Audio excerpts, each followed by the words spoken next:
Well, if you're receiving this message, you know the worst has happened. This is my last will and testament. I ask that my collection of Neil Sedaka tapes go to my sister. My collection of Cabbage Patch dolls goes to my great niece. My collection of porcelain eggs go to my brother. And I bequeath my parish to my great nephew. Just kidding. Obviously, my demise is greatly exaggerated. And I'm doing well. I haven't had any symptoms. I still haven't got the test back. It's been 7 days. They're running behind, as you've probably seen in the news. But I'm glad to be here. And once again, my ego, I have to do a homily. So it's good to be with you. And I'm going to go ahead and read the gospel for today. And then I'm going to talk about it. So here it is. It's from Matthew chapter 11, verses 25 to 30. At that time, Jesus exclaimed, I give you praise to you, Father, Lord of heaven and earth, for although you have hidden these things from the wise and the learned, you have revealed them to the little ones. Yes, Father, such has been your gracious will. All things have been handed over to me by my Father. No one knows the Son except the Father, and no one knows the Father except the Son, and anyone to whom the Son wishes to reveal him. Come to me, all you who labor and are burdened, and I will give you rest. Take my yoke upon you and learn from me, for I am meek and humble of heart, and you will find rest for yourselves. For my yoke is easy and my burden is light.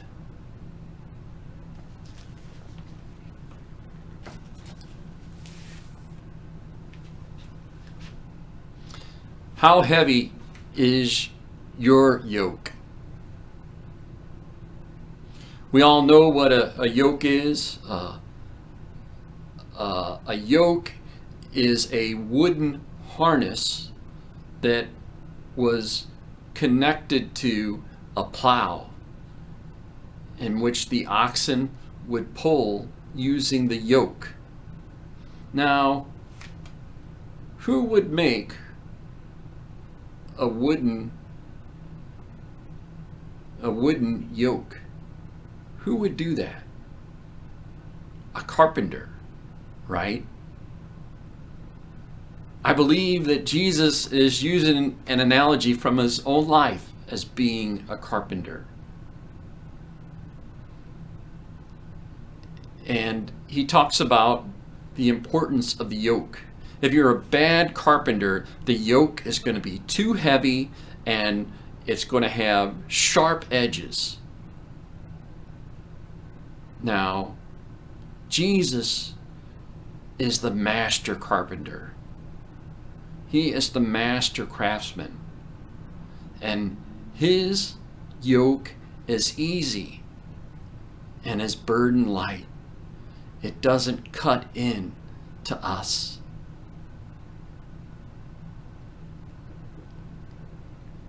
We all have a yoke. We all have burdens in our life. And there are two types of burdens. The first type of burden is the necessary burden, the necessary burdens in our life.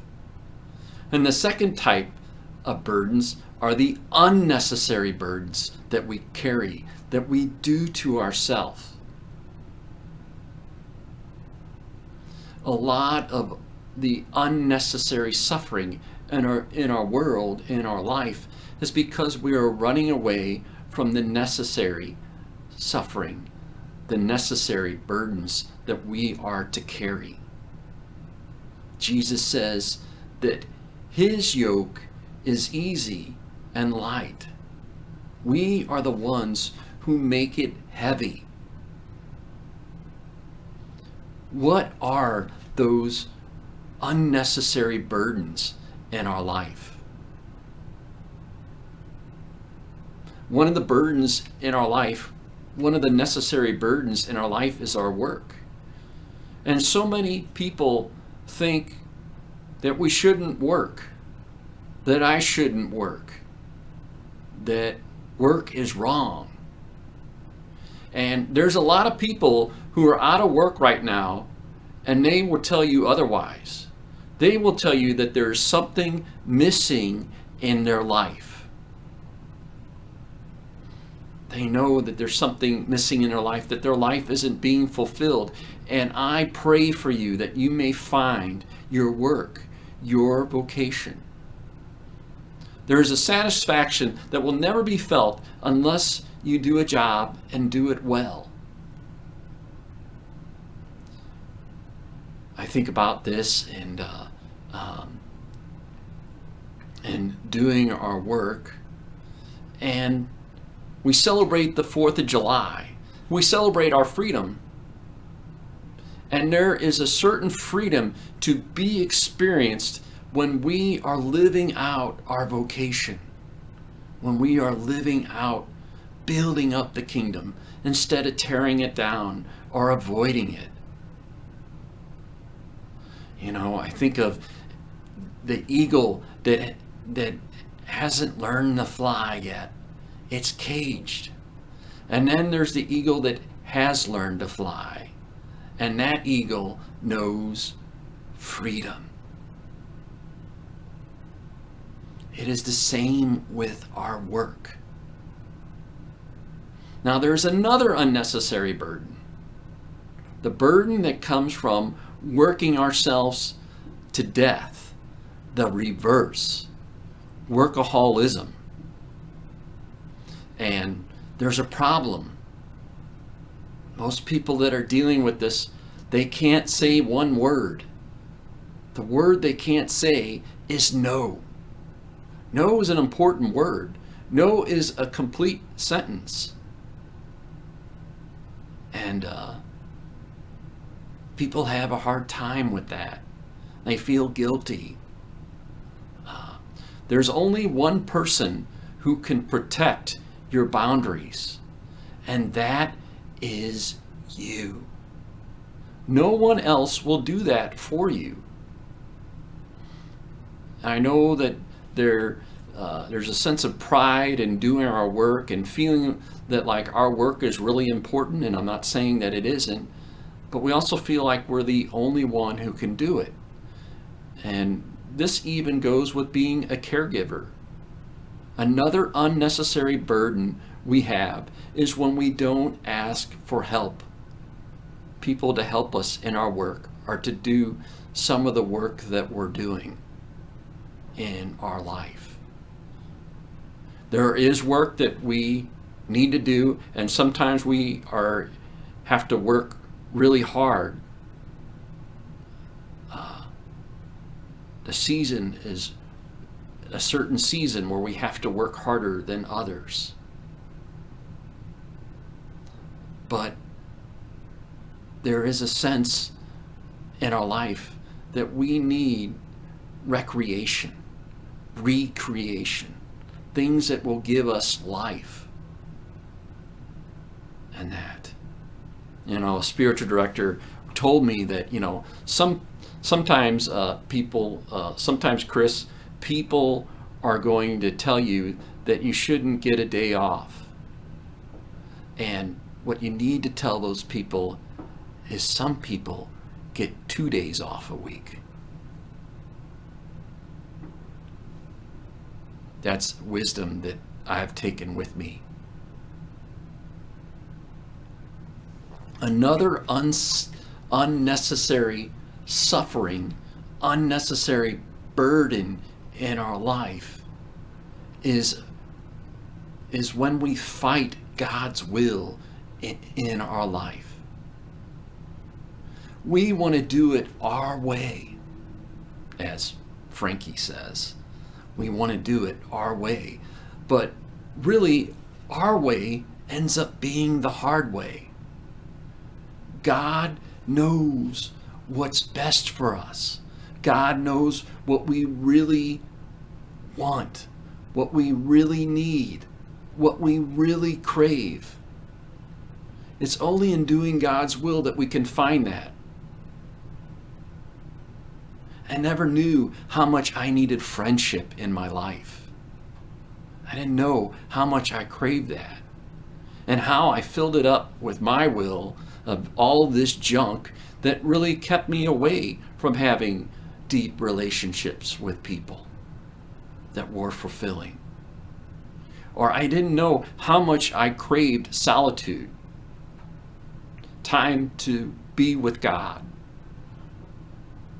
It's good to be with other people, but there's even a deeper sense of connection of just taking time to be with God, our deepest desire.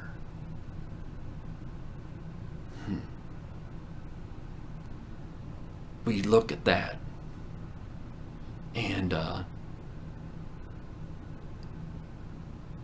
the irony is that is taking our free will, our freedom, and choosing God's will, that we are finally fulfilled. One day, I hope for you, if you haven't experienced this, that there will be a time when your will is one with God's, and then you will know freedom. You will make a wondrous discovery. You know, even Jesus on the cross, and how painful it was, he knew in doing so would bring about great freedom for ourselves, and would bring about great freedom in his own life. There was great freedom in his choice.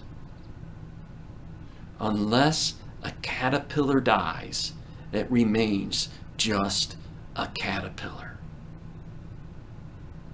And if Jesus didn't die on the cross, he never would have rose.